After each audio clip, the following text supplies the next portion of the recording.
సోదరులందరూ కూడా నమస్కారం తెలియజేసుకుంటూ ఈరోజు నిన్న సాయంత్రం తెలంగాణ రాష్ట్రంలో మనం గతంలో ఎప్పుడు కూడా చూడలే టీఆర్ఎస్ కాలంలో చూస్తున్నాం ఈ హత్య రాజకీయాలు. నిన్న మనం తెలంగాణ వచ్చి అభివృద్ధి చేసుకొని 4 కోట్ల మంది బతుకులు బాగు చేసుకుందాం అనుకున్నాం. కానీ గత 10 సంవత్సరాలుగా రాక్షస పాలన సాగిస్తూ వారు చేసిన దోపిడీ మీద ప్రశ్నించిన వారిని హత్య చేసే వరకు దిగజారిన రోజు నిన్నటి రోజు. నిన్న నాగవెల్లి రాజలింగం మూర్తి అనే సామాజిక కార్యకర్త క్రూరంగా హత్య చేయబడడం, అది కూడా సాయంకాలం వేట అందరూ చూస్తుండగానే హత్య గావించబడడం చాలా బాధాకరం. దాన్ని తీవ్రంగా కాంగ్రెస్ పార్టీ పక్షాన, తెలంగాణ ప్రజల పక్షాన కూడా దీన్ని తీవ్రంగా ఖండిస్తున్నాం. ఇతని కేసు మీకు తెలుసు, 35,000 నుంచి 35,000లో అయిపోయే కాళేశ్వరం ప్రాజెక్టుని 1,35,000 కోట్లకు పెంచి దోచుకున్న దాని మీద ఆయన కోర్టులో ఫైట్ చేస్తున్న సంగతి మీ అందరికీ కూడా తెలిసిందే. అది ఆర్గ్యుమెంట్స్ కూడా నడుస్తున్నాయి. అందులో కేసీఆర్, హరీష్ రావుతో పాటు ఇంకా 3 పేర్లు, మొత్తం 5గురిని దోషులుగా చేసి వారు కోర్టులో కేసు వేయడం జరిగింది. మేడిగడ్డ కుంగిపోతూ 1,00,000 కోట్ల ప్రజాధనం వృధా అయిందని చెప్పి అతను ఒక సామాజిక కార్యకర్తగా కేసు వేయడం, దాని మీద రెగ్యులర్గా వాదనలు నడుస్తుండడం, దానికి స్క్వాష్ చేయాలని కేసీఆర్ గారు కూడా కోర్టుకు వెళ్ళడం జరిగింది. గతంలో ఈ కేసు కూడా మొన్న కూడా 11/2/2025 మన ఫిబ్రవరి 11 రోజు కూడా హియరింగ్ ఉండే డిస్ట్రిక్ట్ సెషన్ జడ్జి భూపాలపల్లి దగ్గర. నిన్న హత్య జరగడం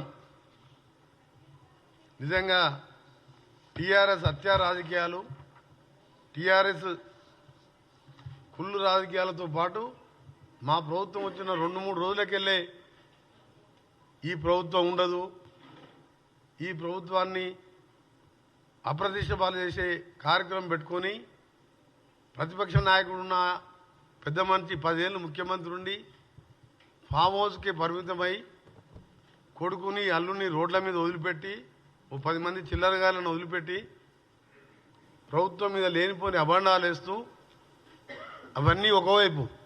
కానీ నిన్న జరిగిన హత్య మాత్రం చాలా బాధాకరం. దీనికంటే ముందు సంజీవ్ రెడ్డి అనే అడ్వకేట్ కూడా హార్ట్ అటాక్తో చనిపోవడం జరిగింది. అది కూడా అనుమానాస్పద మృతిగానే ఉన్నది. ఈరోజు జరిగిన హత్య మీరు టీవీలలో ఇప్పుడు మీరు చూడండి, మీకు కూడా చూపిస్తాం. ఇప్పుడు చనిపోయిన లింగమూర్తి భార్య కూతురు క్లియర్గా పోలీసులు ప్రజల సమక్షంలో ఈ హత్య 100కి 100 వాళ్ళు గంట వెంకటరమణారెడ్డి గారు చేపించిందే. వాళ్ళ బిడ్డ, ఆ భార్య, మొత్తం వీళ్ళ వెనుక కేసీఆర్, కేటీఆర్ ఉండి, హరీష్ రావు గారు ఉండి ఈ కేసు హియరింగ్ వస్తున్నది. దీని మీద దోషులుగా తేలుతారు కాబట్టి కిరాయి అంతకులతో చేపించిండ్రు. ఎవరు కూడా స్థానికులు ఇంత ధైర్యం చేయరని చెప్పి ఓపెన్గా భార్య బిడ్డ క్లియర్గా ఏడుస్తూ రోధిస్తుంటే నిజంగా ప్రతి ఒక్కరు కూడా చెల్లించిపోతున్నాం. ఇక తెలంగాణ 4 కోట్ల మంది ప్రజలు, 4 కోట్ల మంది వాళ్ళ డాటర్ తినండి మీరు ఎంత క్లియర్గా ఉన్నదో.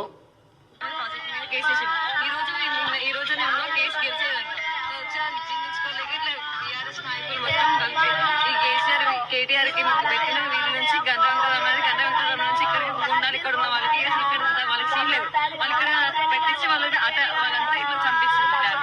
వాళ్ళు మాత్రం ఎందుకన్నా ఇంకేమన్నా మళ్ళీ ఇంకేమంటారా? క్లారిటీ వచ్చిందా మళ్ళీ మీకు? కేసీఆర్ కేటీఆర్ కాళేశ్వరం మెగాడి ప్రాజెక్ట్ మీద కేసు వేసింది. ఈ రోజు నేను కేసు గెలిచేదంట వచ్చా జీర్ణించుకోలేక ఇట్లా బీఆర్ఎస్ నాయకులు మొత్తం కలిపి ఈ కేటీఆర్ కి పెట్టిన వీధి నుంచి గంధ వెంకటరామ నుంచి ఇక్కడికి ఉండాలి. ఇక్కడ ఉన్న వాళ్ళకి ఇక్కడ వాళ్ళకి సీన్ లేదు. వాళ్ళు ఇక్కడ పెట్టించి వాళ్ళని వాళ్ళంతా ఇట్లా చంపిస్తుంటారు. వాళ్ళు మాత్రం ఎందుకన్నా మాకు కేసీఆర్ కేటీఆర్ హరీష్ రావు వీళ్ళ మీద కేసు వేసినందుకు కక్ష కట్టి కార్యక్రమం చేసిందని చెప్పి ఆ అమ్మాయి క్లియర్ కట్గా చెప్తున్న విషయం. సామాజిక కార్యకర్తకు ఎవరు ఉంటారు ఆయనకు శత్రువులు చెప్పండి మీరు? ఆయన ప్రజాధనం 1,00,000 కోట్లు దోసుక తిన్నారని చెప్పి కోర్టులో సీరియస్గా ఫైట్ చేస్తుండ్రు. ఇంత అన్యాయంగా ఎక్కడ చూడలే. అదొక టీఆర్ఎస్ పార్టీకే. ఆ రోజుల్లో నీళ్లు పోసుకొని పెట్రోల్ లాగా యాక్టింగ్ చేసుకుంటూ అగ్గిపెట్టి దొరకలేదని చెప్పి అమాయకులని ఆ రోజు అమాయకుల యువకులనికి చావడానికి కారకులైండ్రు. ఆ తర్వాత తెలంగాణ ఇంతమంది చనిపోతున్న కాంగ్రెస్ పార్టీ 4 కోట్ల మంది సకల జనుల సమ్మె చూసి తెలంగాణ రాష్ట్రాన్ని కాంగ్రెస్ పార్టీ సోనియా గాంధీ గారు ఇస్తే దాన్ని దళిత ముఖ్యమంత్రి అని చెప్పి రకరకాలుగా ప్రజలను మోసం చేసి అధికారంలోకి వచ్చి 10 ఏళ్ళు దోసుకొని ఆ దోపిడి బయటపడుతుంటే ఓర్వలేక హత్యలకు దిగజారిందంటే సిగ్గుతో తలదించుకోవాలి. వీళ్ళు నిజంగా ఈ తెలంగాణలో ఎట్లా పుట్టినా అర్థమవుతలేదు. మీరు పోయిన ఎన్నికల ముందు చూశాను, వామన్ రావు గారు అడ్వకేటు వాళ్ళ వైఫ్ నడి రోడ్డు మీద డే టైం మర్డర్ చేసిండ్రు. మర్డర్ చేసిన వ్యక్తి ఎవరో అందరికీ తెలుసు. అక్కడ అతని మీద కేసు పెట్టకుండా సిగ్గు లేకుండా అతనికే టికెట్ ఇచ్చింది, మళ్ళీ ఎమ్మెల్యే టికెట్. అక్కడ ఉండి ఆ రౌడీజం, మైనింగ్, శాండ్ మైనింగ్ అన్ని మాఫియాలు తయారు చేసుకుంటూ అక్కడ శ్రీధర్ బాబు గారిని కూడా ఆయన ఎవరు జోలికి పోయే వ్యక్తి, ఆయనను కూడా హత్య చేయించే ప్రయత్నం చేసిన వ్యక్తికి మళ్ళీ ఆయనకే టికెట్ ఇచ్చిండు. దేశమంతా రాష్ట్రం అంతా కోడే కూసింది. వామన్రావు భార్య భర్తల హత్య కారకులు ఎవరు, ఆయనకే టికెట్ ఇచ్చిండు. మళ్ళా జనగాంలో ఓ జడ్పీ వైస్ చైర్మన్ భర్త ఎండిఓ గారిని రామకృష్ణ గారిని మర్డర్ చేసిందని చెప్పి క్లియర్గా కమిషనర్, ఇప్పుడున్న హైడ్రా కమిషనర్ రంగనాథ్ గారి స్టేట్మెంట్ కూడా క్లియర్ కట్గా ఆ స్టేట్మెంట్ ఉంది. ఎవరు చెప్పించారు అంటే ఎటుపోతుంది తెలంగాణ? దీనికోసమైనా తెలంగాణ మనం తెచ్చుకున్నది. ఈరోజు అపహరించిన రోజే రామకృష్ణయ్య హత్య, ఏది ఎండిఓ గారిది. క్లియర్ కట్గా భూ వివాదాలే కారణం. వరంగల్ సిపి ఏవి రంగనాథ్, బీఆర్ఎస్ నేత, జెడ్పీటీసీ భర్త గిరిపోయిన అంజయ్యే మాజీ ఎంపీడీఓ రామకృష్ణ హత్య సూత్రధారి. ఈ కిడ్నాప్ హత్య సుపారీ గ్యాంగ్ చేసింది. ఈ అంజయ్య హత్య కంటే ముందు బాంబను అని చెప్పి క్లియర్గా కమిషనర్ గారు స్టేట్మెంట్ ఇచ్చారు. ఈరోజు ఓపెన్గా గండ్ర వెంకటరమణారెడ్డి గారు ఆ రోజు మా పార్టీలో గెలిచి అమ్ముడు పోయి మళ్ళీ వాళ్ళ భార్యని టీఆర్ఎస్లో జడ్పీ చైర్మన్ చేసుకొని ఇవాళ కేటీఆర్, కేసీఆర్, హరీష్ రావు మాటలని ఒక మంచి వ్యక్తిని హత్య చేయించడాన్ని తీవ్రంగా ఖండించడమే కాదు, మేము ప్రభుత్వానికి కూడా డిమాండ్ చేస్తున్నాం. ప్రభుత్వంలో మంత్రిగా అలాగే ఒక తెలంగాణ వాదిగా, ఎందుకంటే ఇది మంచి పద్ధతి కాదు. నువ్వు దోచుకున్న మాట వాస్తవం అందరికీ తెలిసిందే. అది ఎన్డీఎస్ఏ వాళ్ళు చెప్పిండ్రు, కేంద్రం దాని మీద ఘోష్ కమిటీ చెప్పింది. ఇదే కాదు, పైన ఉన్న అన్నారం సుందీలో కూడా మేము గ్యారంటీ ఇవ్వలేము, ఎప్పుడు కూలిపోతావో అని చెప్పడం వాళ్ళ రిపోర్ట్ కూడా ఇచ్చిండ్రు. మరి ఇంత బరి తెగించి మాట్లాడుతుంటే నిజంగా మధ్యలో మీరు లగ్జర్లలో చూసిన కొడంగల్లో సాక్షాత్ డిస్ట్రిక్ట్ మేజిస్ట్రేట్, కలెక్టర్ అంటే డిస్ట్రిక్ట్ మేజిస్ట్రేట్, ఆయనని కేటీఆర్ గారు ఎవరైతే దాడి చేసిన సురేష్ అనే రౌడీ షీటరు 72 సార్లు ఫోన్లో మాట్లాడి అక్కడున్న మాజీ ఎమ్మెల్యేతో కలిసి కలెక్టర్ని కూడా దాడి చేసిండ్రు. వీళ్ళది ఒకటే, తెలంగాణ అభివృద్ధి కావద్దు, తెలంగాణకు నిధులు రావద్దు, కంపెనీలు రావద్దు, తెలంగాణలో రేపు స్కిల్ యూనివర్సిటీ కానీ, అమెజాన్ మన దావోసులో 1,78,000 కోట్ల పెట్టుబడులు కానివ్వండి, మేము చేసే ఇందిరమ్మ ఇల్లు కానివ్వండి, 200 యూనిట్ల కరెంటు ఇవాళ 50 లక్షల కుటుంబాలకు ఇచ్చే కార్యక్రమం కానివ్వండి, ఆర్టీసీ ఉచిత ప్రయాణం కానివ్వండి, ఈయన ₹1,00,000 రుణమాఫీ అని చెప్పి 5 విడతలుగా ఇస్తే మేము ఇప్పటికే దాదాపు 70% మందికి 2 లక్షల రుణమాఫీ చేసి దేశంలోనే రికార్డు సృష్టించిన మా ముఖ్యమంత్రి గారు. ఆర్థిక పరిస్థితి బాగాలేకపోయినా ఆయన పౌడర్ సోకులకు ఆయన హంగామాలకు 7 లక్షల కోట్లు అప్పు చేస్తే 6,000 కోట్ల మిత్తి కట్టుకుంటూ 15వ తారీఖు వాళ్ళు జీతాలు ఇచ్చేది పెన్షనర్స్కు ఎంప్లాయీస్కి మేము 1వ తారీఖే శాలరీస్ ఇస్తున్నాం. ఇన్ని కార్యక్రమాలు చేస్తూ ఇంకా కూడా చేయవలసిన కార్యక్రమాన్ని చేయాలని చెప్పి పట్టుదలతోని మా ముఖ్యమంత్రి గారు ముందుకు పోతుంటే దీన్ని ఈ విధంగా రాజలింగమూర్తి గారిని హత్య చేయడం క్లియర్ కట్గా ఉన్నది. హరీష్ రావు గారు ఇప్పుడు ఏదో టీవీలో చూసిన నాగాన్ సార్ కృష్ణా నీళ్ళ మీద మాట్లాడుతున్నాడు. ఏమేమో నువ్వేమన్నా మనిషి మానవత్వం ఉందను, మానవత్వం ఉన్న మనిషివేనా? నీ ఎక్స్ఎమ్మెల్యే జడ్పీ చైర్మన్ భర్త చంపిండని చెప్పి భార్య భర్తను ముడుతుండే వాడిని వెంటనే పార్టీకి వెళ్ళి సస్పెండ్ చేసి లొంగిపోమని చెప్పేది పోయి డైవర్ట్ చేస్తాను. కానీ కృష్ణా వాటర్ ఎవడు కృష్ణా వాటర్ కారణం మా నల్గొండ జిల్లాలో సాగర్లో ఉన్నది. ఆ రోజు నీటి వాటర్ పంచుకున్నప్పుడు ఆంధ్రాకి ఎక్కువ ఒప్పుకున్నది రాసిచ్చింది వీళ్ళు. ఆ నల్గొండని మహబూబ్నగర్ని ఎండబెట్టినందుకే ఆ 2 జిల్లాలో ఒక్కొక్క సీటుకే పరిమితమైండు. మా ఒక్కొక్క ఎమ్మెల్యే 60-70 వేలతో గెలిచిండు. మొత్తం ముంచినావు జగన్మోహన్ రెడ్డితో ఆయనతో దోస్తాన్ చేసుకుంటా ఆయనని ప్రగతి భవన్లో కూర్చోబెట్టుకొని నాశనం చేసింది నువ్వే. శ్రీశైలం సాగర్ నీళ్ళన్నీ కూడా వాళ్ళకి పెట్టింది దోషపెట్టింది నువ్వే. ఇలా దాని గురించి మాట్లాడుతుండు హరీష్ రావు.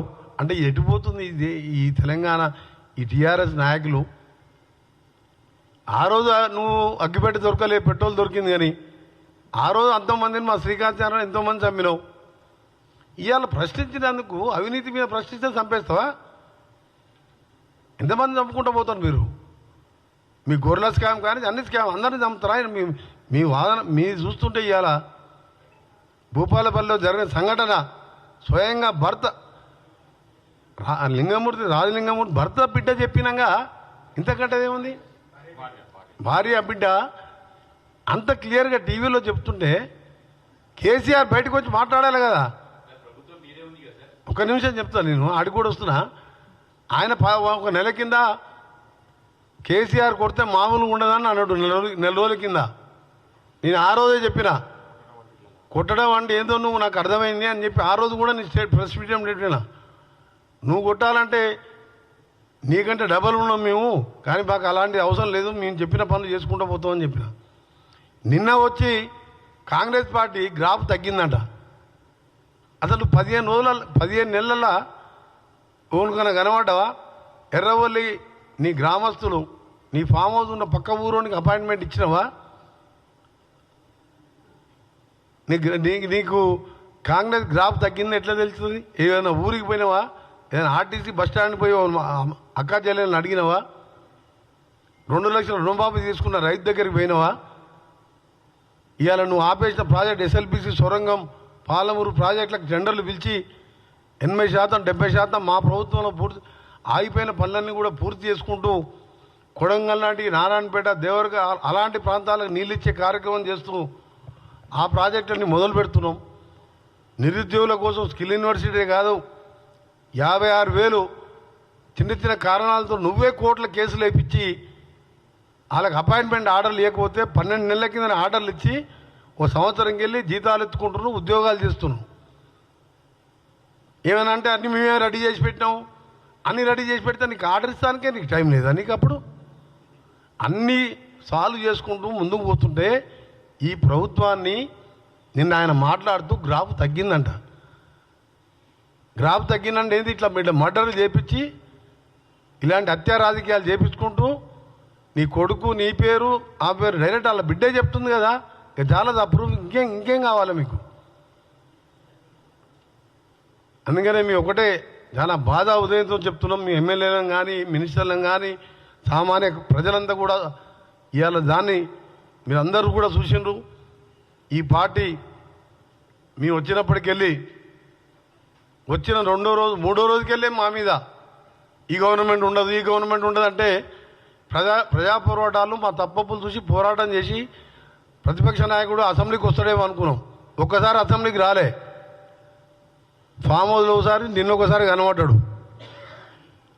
ప్రతిపక్ష నాయకుడు అంటే ముఖ్యమంత్రి తర్వాత ఎక్కువ బాధ్యత ఉన్న నాయకుడు ప్రతిపక్ష నాయకుడు. ఒక్కసారి ప్రజల సమస్యల మీద మేము చేసే మంచి చెడ్లు ఇది మంచి ఎట్లా కాదు ఇట్లా పోనీ ఎప్పుడన్నా 5 ఎమ్మెల్యేలు ఉన్న మా బట్టి గారు ఒక్కరోజు ఆబ్సెంట్ కాకుండా ఒంటరి పోరాటం చేసిండు 5 ప్రతిపక్ష నాయకుడు పాత్ర పోషించావు, మా గ్రాఫ్ తగ్గిందంట. అంటే నువ్వు హత్యలు చేపించి కాంగ్రెస్ గారిని గ్రాఫ్ కాదు కదా, కాంగ్రెస్ పార్టీని నువ్వు ఏమేమి ఏం చేయలేవు. ఈ హత్యలు కిరాయి హత్యలు చేపించవలసింది తప్ప నీతో ఏం కాదు. దీన్ని కూడా మేము సహించేయలేదు. ప్రజలందరూ కూడా గమనిస్తున్నారు. ఒకటే చెప్తున్నాం మీకు, మళ్ళా వెంటనే మీ పార్టీ ఎక్స్ఎమ్మెల్యే అయిన గండ వెంకటరామనాయుడుతో పాటు మా ముఖ్యమంత్రి గారికి మేము కూడా కోరుతాం. మంత్రిగా ఉన్నా మా ముఖ్యమంత్రి గారిని కూడా దీన్ని వారు కూడా సీరియస్గా తీసుకుంటారు. ఎందుకంటే ఎట్టి పరిస్థితుల్లో ఆ రోజు కలెక్టర్ మీద దాడి చేసిన కేసులో కూడా ఏ విధంగా జరిగిందో, ఎన్నిసార్లు ఫోన్ మాట్లాడుకున్నారు. ఎట్టి పరిస్థితుల్లో వదిలిపెట్టే ప్రసక్తి లేదు. ప్రభుత్వం చాలా స్ట్రిక్ట్గా వ్యవహరిస్తుంది. మళ్ళా కూడా రిక్వెస్ట్ చేస్తున్నాం, సిబిసిఐడి ఎంక్వైరీ చేసి ఇంటెలిజెన్స్ అంటే కిరాయి హత్యలతోని ఈ ఉదయం పార్టీ ఆఫీసులో పార్టీ మీటింగ్ పెట్టి సంవత్సరం అంట ఆయన సిల్వర్ జూబ్లీ సెలబ్రేషను సంవత్సరం చేసుకుంటాడంట. మీరు చూసింది అదన్నా సిల్వర్ జూబ్లీ సెలబ్రేషన్ సంవత్సరం చేసుకుంటానికి నువ్వు ఏం ఘనకార్యం చేసినావు? దోసుకున్నావు కాళేశ్వరం పేరు మీద, దళిత ముఖ్యమంత్రి పేరు మీద మోసం చేసినావు, దళితుల్ని డబుల్ బెడ్రూమ్ మీద మోసం చేసినావు, ఒక ఉద్యోగం ఇవ్వలేదు. వామన్ రావు భార్య భర్త లాంటి వాళ్ళని ఎదురు తిరిగితే చంపేపించినావు నీ ఎమ్మెల్యేలతోని, ఇవాళ నీ ఎక్స్ఎమ్మెల్యేలతో. ఇవాళ మళ్ళా ఈరోజు రాజలింగమూర్తిని పుట్టన పెట్టుకున్నావు. చాలా సీరియస్గా చెప్తున్నాం, హత్యా రాజకీయాలు మానుకోండి. రాజకీయాల్లో హింసకు తావులేదు. మీరు ఇంకా ఏదో ఎలక్షన్లు వచ్చేసినట్టు ఆయన ముఖ్యమంత్రి అయినట్టే ఫీల్ అవుతావు. ఇంకా 4 ఏళ్ళు ఉన్నాయి. నువ్వు 6 నెలల తర్వాత ఓడిపోయిన తర్వాత 6 నెలలు ఫామ్ హౌస్లో పండుకొని పార్లమెంట్ ఎన్నికల్లో మొత్తం తిరిగినావు కదా, ఊరు తిరిగినావు కదా. మరి ఎందుకు 16 సీట్లలో గుండు 0 వచ్చింది నీకు? నీ గజ్వేల్లో కూడా మైనస్ వచ్చింది కదా, నీ కొడుకున్న సిరిసిల్ల కూడా 6,000 మైనస్ వచ్చింది కదా, సిద్దిపేటలో కూడా ఆడికాడికే వచ్చినాయి ఓట్లు ఈక్వల్గా.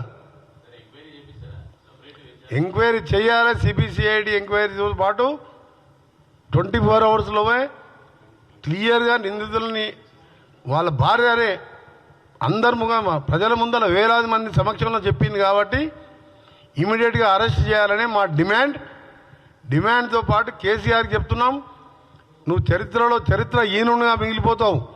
ఆ రోజు దొంగ దీక్షలు చేసి తెలంగాణ నువ్వు తెచ్చుకున్నట్టు దళిత ముఖ్యమంత్రి అని చెప్పి లక్షలు దోసుకున్నావు. ఇవాళ అమాయకులైన దోపిడి ఎదిరించి కోర్టులో కొడుతున్న వాళ్ళని మర్డర్ చేపిస్తున్నావు. దీనికి తప్పకుండా దేవుడు ఉన్నాడు, పైన ప్రజలు ఉన్నారు. ఇలాంటి మానుకోమని చెప్పి మీ స్వచ్ఛందంగా మీ ఎక్స్ఎమ్మెల్యేని సరెండర్ కమ్మని, దాంతోపాటు మా ముఖ్యమంత్రి గారిని కూడా కలుస్తాం.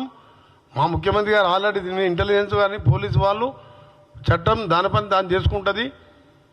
ఇవాళ మేము డిమాండ్ చేసేది ఒకటి కాదు 2 కాదు, కలెక్టర్నే ఏకంగా కలెక్టర్ని కూడా మర్డర్ చేయడానికే పోయిండ్రు మీరు. కేసీఆర్ మీద కేసు వేస్తే వాడిని చంపేసిండ్రు రాజలింగమూర్తిని. అంటే ఏం చేద్దాం అనుకుంటారు మీరు తెలంగాణని? తప్పకుండా కఠినమైన చర్యలు తీసుకొని ఎంత పెద్దవారు ఉన్నా సరే శిక్షిస్తాం. మేము రేపు పొద్దున ముఖ్యమంత్రి గారు కూడా దీన్ని ఇప్పటికే డీటెయిల్గా ఎంక్వైరీ, రాత్రికి వెళ్ళి ఎంక్వైరీ కూడా నడుస్తుంది. ఇప్పుడు వాళ్ళ భార్య బిడ్డ వాంగ్మూలం కూడా ఇచ్చింది కాబట్టి దోషులను వెంటనే అరెస్ట్ చేసి కఠినంగా ఫాస్ట్ ట్రాక్ కోర్టుపై శిక్ష పడేలా చేయాలని మా డిమాండ్. దాంతోపాటు ఈ దోపిడీలో కూడా వీళ్ళు జైలు పోవడం ఖాయమని చెప్పి మరొకసారి మీ ద్వారా తెలియజేస్తూ తెలంగాణలో అలాగే రాజకీయాల్లో హింసకు తావులేదు. మీరు దమ్ముంటే మీరు చేసిన పనులు చెప్పుకోండి. మేము 15 నెలల్లో చేసిన పనులు చెప్తున్నాం. చేయబోయే 45 నెలల్లో చేయబోయే పనులు చూసి ఎవరు గెలుస్తారో ప్రజలు నిర్ణయిస్తారు. తప్పకుండా కాంగ్రెస్ పార్టీ ఉంటే నువ్వు ఎన్ని హత్యా రాజకీయాలు భయపడేది లేదు కానీ అమాయకులను చంపడం మాత్రం తీవ్రంగా ఖండిస్తున్నాం. మా వకీల్ గారు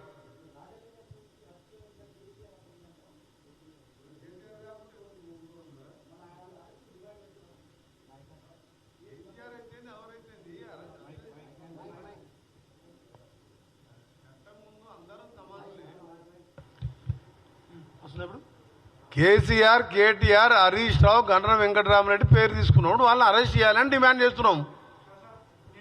రేపు దీన్ని సుమోటోగా హైకోర్టు చీఫ్ జస్టిస్ గారిని వారికి కూడా గౌరవ న్యాయమూర్తి కూడా రిక్వెస్ట్ చేస్తున్నాం. సుమోటోగా భార్య బిడ్డ స్టేట్మెంట్ తీసుకొని వారిని వెంటనే అరెస్ట్ చేయాలని కూడా డిమాండ్ చేస్తున్నాం. ఇంతకంటే సాక్ష్యం ఏం కావాలి చెప్పండి.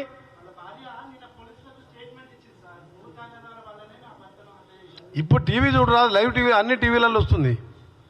ఇప్పుడు మీకు వినిపించింది మొత్తం క్లారిటీ లేకుండా వస్తుంది. మళ్ళీ కావాలని పెద్ద స్క్రీన్ వినిపిస్తాం.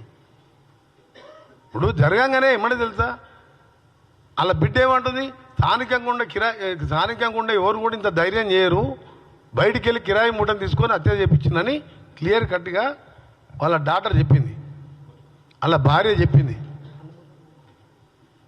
అరే మీరు అసలు నిజాన్ని బయట పెట్టేదే, దాన్ని ఛేదించి బయట పెట్టేదే మా జర్నలిస్టు మిత్రులు.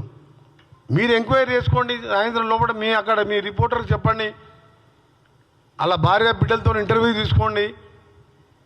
ఎవరన్నా ఆయనకు శత్రువులు ఉన్నా అంటే రాజలింగం ముందు ఒక మనిషి కూడా శత్రువులు లేరు ఆయనకు. ఎవరు చంపుతారు ఆయనని? అంత కిరాతకంగా ఎవరు చంపుతారు? కేసు మన 11/2 ఫిబ్రవరి 2 రోజు ఉండే మన డిస్టిక్ ప్రిన్సిపల్ జడ్జి దగ్గర. ఇంకెవరు ఆయన శత్రువులే లేనప్పుడు ఎవరు చంపుతారు చెప్పండి మీరు? ఆయనకు ఆస్తులు లేవు, పాస్తులు లేవు, ఏం లేదు, సామాజిక కార్యకర్త.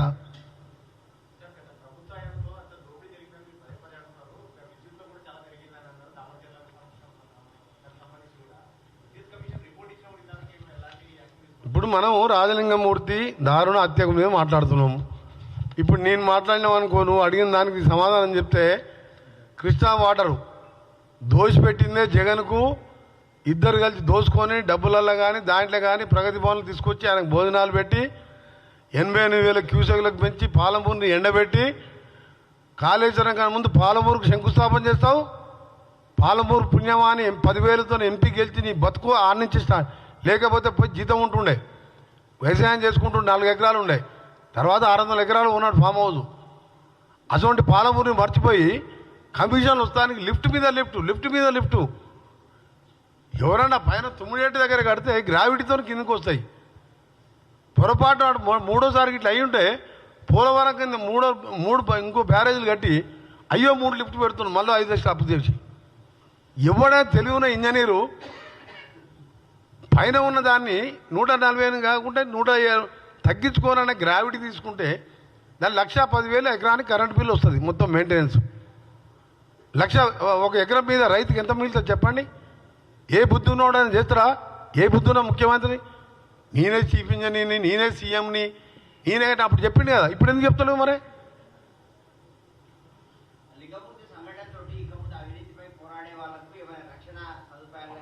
తప్పకుండా పోరాడతాం. ప్రజలు కూడా బుద్ధి చెప్తారు. ఇలాంటి పార్టీ తెలంగాణలో స్థానం లేదని చెప్పి ప్రజలు కూడా వీళ్ళకి శిక్షించే రోజు త్వరలో. ప్రభుత్వం కూడా ఎవరైనా కేసులు వేసినా వారి మీద మాట్లాడినా వాళ్ళకు కూడా ప్రభుత్వ పరంగా రక్షణ కల్పిస్తాం. ఇలాంటి వారిని భయపడేది లేదు. కానీ ఇవాళ ఒక మంచి వ్యక్తిని, సామాజిక కార్యకర్తని పోగొట్టిన బాధల్లో ఉన్నాం మేము. అందుకనే మీరు దామరచర్లన్నా అదన్నా ఆయన కృష్ణా వాటర్ గురించి మాట్లాడినట్టే ఉంది. ఉదయం వెళ్ళి చెప్తుంది వాళ్ళ భార్య బిడ్డ గంట వెంకటరామన్ సమ్మిట్. అదే హరీష్ రావు ఆయనకే నా మెంబర్షిప్ అంట మొత్తం సిల్వర్ జూబ్లీ ఉత్సవాలంట సంవత్సరం పెద్ద ఘనకార్యం చేసి పొడిచింది ఆయన తెలంగాణని. 7 లక్షల కోట్లు అప్పు చేసి దోసుకు తిన్నారు. జైళ్ళ చుట్టూ కోట్ల చుట్టూ ఢిల్లీలో జైళ్ళ చుట్టూ తిరుక్కుంటా ఆయన దాని గురించి మాట్లాడుతున్నా వెంకటరామనాయుడు సస్పెండ్ చేస్తున్నాం అని చెప్పి వాళ్ళ భార్య చెప్పినప్పుడు అది మాట్లాడుకుంటా కృష్ణ మాట అంటే డైవర్షన్ ఆఫ్ పాలిటిక్స్. ఇదంతా బాధతో చెప్తున్నాం. మేము తెలంగాణ ప్రభుత్వంలో ఉన్నాం కాబట్టి ఇవాళ మాకు ఎంత బాధ అనిపిస్తుంది అంటే ఆ రోజు తెలంగాణ వస్తే దోసుకోవచ్చని చెప్పి దొంగ దీక్షలు చేసి నిమ్స్ హాస్పిటల్ దీక్ష చేస్తారు. ఎవడన్నా రోడ్డు మీద దీక్ష చేస్తారు. కానీ మా గోనె ప్రకాశ్రావుకు ఆర్టీఐ ద్వారా తీసుకుండు ఎన్ని ఇంజక్షన్లు తీసుకుండు, ఎన్ని విటమిన్ డి ఇంజక్షన్ తీసుకుండని ఏమైనా అంటే చావు నోట్లో పోయి తలకాయ తెచ్చినాను. మరి చనిపోయిన వాళ్ళందరూ వెళ్ళిపోయాను. శ్రీకాంతాచారి చనిపోయి ఏమైండు, వాళ్ళ తల్లిని ఇప్పుడు నా దగ్గరికి వచ్చింది. వచ్చినప్పుడే ఇంటి దగ్గర ఉన్నది పని ఉందంటే ఉండు మళ్ళీ వస్తున్నా అని చెప్పిన. ఆమె గురించి ఎందుకు మాట్లాడలేదు. నువ్వు నీ కుటుంబ సభ్యులు నీ బంధువులు దోసుక తిని ఇవాళ ఎదురు తిరిగితే చంపిస్తారా? పాపం తగిలిపోతారు చెప్తున్నా. మీరు తప్పకుండా చట్టపరంగా శిక్షపరంగా ఫాస్ట్ ట్రాక్ కోర్టు ఏర్పాటు చేయాలని మా సీఎం గారికి కూడా డిమాండ్ చేస్తూ గౌరవ న్యాయమూర్తులకు కూడా, ఎందుకంటే క్లియర్ కట్గా వాళ్ళ భార్య బిడ్డలే ఇస్తున్నారు. దాంతోపాటు సిబిసిఐడి ఎంక్వైరీ చేస్తారా, ఫాస్ట్ ట్రాక్గా సిట్ ఏర్పాటు చేస్తారా, చర్య తీసుకొని కేసీఆర్ కానీ ఎవరన్నా కానీ హత్య చేసినప్పుడు వదిలిపెట్టే ప్రసక్తే లేదు. వారి మీద చర్య తీసుకోవాలని మా డిమాండ్. సీఎంని కలుస్తాం, సీఎం గారితో మాట్లాడతాం. అందరం కూడా ప్రజా సంఘాల వారు అందరూ కూడా విజ్ఞప్తి చేస్తున్నాం. తెలంగాణ 4 కోట్ల ప్రజలందరికీ కూడా మీ అందరూ కూడా విజ్ఞప్తి చేస్తున్నాం. వామన్నావుని ఆ రోజు అంత ఓపెన్గా కనీసం అలిగేషన్ వచ్చినప్పుడు ఓటుగా ఎమ్మెల్యే టికెట్ ఇస్తారా? అలిగేషన్ వచ్చినా టికెట్ ఇవ్వకూడదు. అది ఆయన అలిగేషన్ ఏం కాదు, ఆయన డైరెక్ట్ పాత్రనే ఉన్నది ఆయనది. అంటే అంత బరి తెగించిండు, ఎట్లయినా ఓట్లేస్తాను నాకు ఒకటి. కానీ ఇంత తెగించి ఇవ్వాలా? కోర్టులో న్యాయపరంగా కొట్లాడుతుంటే కోర్టులో తెలుసుకోవాలి. కోర్టుకు పోయినావు, హరీష్ రావు ఫోన్ ట్యాపింగ్ కోర్టుకు పోయినావు, కేటీఆర్ ఈడీ కేసులో కోర్టుకు పోయిన క్వాచ్ చేయాలని, కవిత కేసుకు పోయింది, జైలుకు పోయి వచ్చి బెయిల్ తెచ్చుకుంది. అట్లా కొట్లాడుకోరు మీరు న్యాయపరంగా. కానీ చంపించడం ఏంది? మీరు మనుషులు చేసే పనేనా? మృగాలు చేసే పనిది. గండ్ర వెంకటరామనారెడ్డితో పాటు వాళ్ళ భార్య బిడ్డ మరొకసారి వాంగ్మూలం తీసుకొని వెంటనే చర్యలు తీసుకోవాలని డిమాండ్ చేస్తున్నాం.